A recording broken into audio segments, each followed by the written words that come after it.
guys! Welcome back to my channel. And for today's video, magta-try ako ng press-on nails, which is ito, yung Dashing Diva by Etude House. Itong Dashing Diva na to, na-purchase ko siya online through Instagram account ni Happy Brand Closet. So, check din na lang guys kasi dun sa Instagram account ni Happy Brand Closet, may iba-iba pang design na ina-offer sila. So, ito yung pinurchase ko, nude colors lang siya, hindi siya masyadong striking na colors. And na-purchase ko siya for 590 pesos plus 40 pesos na shipping fee. So, umabot ako ng 630 pesos. By the way, gusto ko mag-thank you kay Happy Brand Closet kasi aside nun sa press-on nails na na-purchase ko, meron silang kasamang 3D. Ito, yung hair velcro, which is magagamit ko kapag mag-makeup ako. So, let's check kung ano-ano yung mga laman nito sa loob, plus kung paano gagamitin ang press-on nails. Kapag i-open natin yung packaging, unang-unang bubungad is yung iba't ibang design ng nails. Then, we have yung prep pad, instruction guide, nail file, tsaka yung kahoy para sa cuticle na nakalagay dyan sa plastic. And then, sa loob, andun yung iba't ibang sizes ng nails na pwede mong i-fit.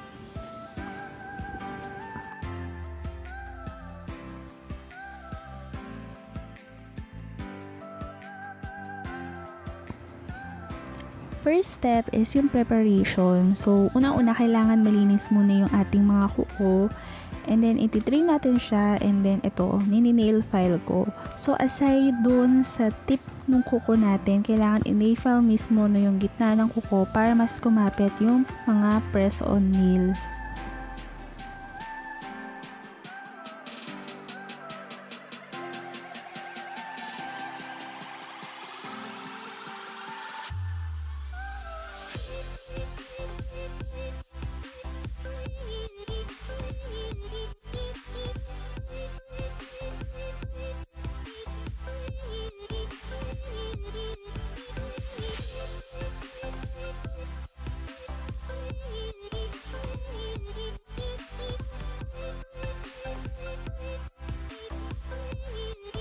Then, using yung prep pad, gamitin natin siya para i-wipe natin yung nails natin.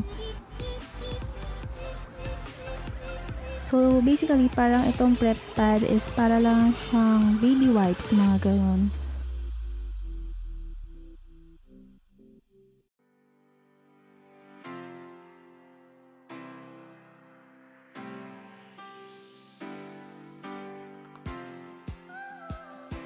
So, step 2, pipili tayo kung ano yung correct na size para doon sa ating mga kuko.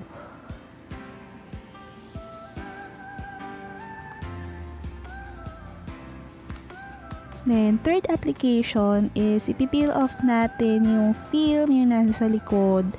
Then, kailangan natin i-align natin mismo sa ating cuticle yung press-on nails and make sure natin na naka-place siya sa tamang side ng cuticle. Then, lastly, ipapress down natin yung press-on nails na maigi sa gitna, and then, after mo mga siguro ilang seconds, then i-press down mo naman each side, left to right.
after mong ilagay lahat ng mga press-on nails is i-nail file mo ulit siya based dun sa gusto mong maging design or shape ng iyong nails.